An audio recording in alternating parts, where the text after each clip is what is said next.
mars 2020, nous apprenons par le gouvernement marocain que notre événement de fin mars 2020 est annulé, comme tous les événements à travers le monde, pour cause de pandémie. Plus de 1300 participants inscrits et tout s'arrête. Et tout s'est arrêté pendant 2 ans. Alors nous avions un choix à faire. Premièrement, c'était de prendre la mesure de la dimension de cette pandémie. Je pense l'avoir fait immédiatement, c'est-à-dire en tirer des conséquences sur le plan opérationnel. Et deuxièmement, s'adapter à ce que serait la post-pandémie. Pendant cette période, nous avons créé l'Académie diplomatique mondiale, qui est soutenue par nombre de personnalités internationales, dont des chefs d'État en exercice.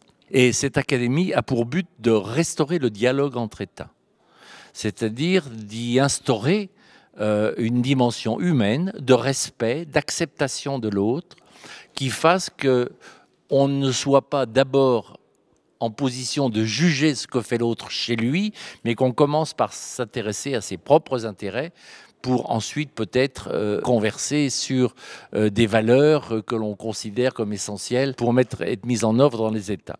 Nous sommes gravement en danger parce que nous sommes dirigés par des gens qui n'ont plus de vision et qui mettent le monde véritablement en péril par le manque de dialogue, le manque de respect de l'autre, le manque de l'acceptation de l'autre. Et c'est le but de cette académie. Voilà ce que j'ai fait pendant 2 ans. Et nous allons maintenant développer, à partir du mois de septembre, toute une série de programmes qui ont pour but justement d'essayer, très modestement, de contribuer à restaurer un dialogue qui soit un dialogue de respect, un dialogue de courtoisie. Tout cela, ce sont des choses qui sont pour nous un terrain de manœuvre très important parce que nous allons essayer de peser et d'agir dans ce domaine. Mais le champ d'action est vaste et les défis sont grands. Le fait de pouvoir se retrouver ensemble, comme c'est le cas aujourd'hui, c'est très important. Et j'espère que la Providence nous permettra quand même de continuer et d'avancer et de faire en sorte que le mélange humain puisse se faire. Alors on a choisi l'Afrique, souveraineté économique si on veut, souveraineté tout court plutôt à mon sens, parce que il s'est produit quelque chose de très important, c'est que lorsque la résolution des Nations Unies sur l'Ukraine a été présentée à l'Assemblée générale, sur 54 pays africains, 25 n'ont pas voté, se sont abstenus ou ont voté contre. Les pays d'Afrique n'acceptent plus d'être le dernier wagon d'un train de politique étrangère dont ils ne décident ni de la direction ni de la vitesse. Et les Africains représentent un potentiel énorme. Les Africains, l'Afrique est la source de résurrection du monde.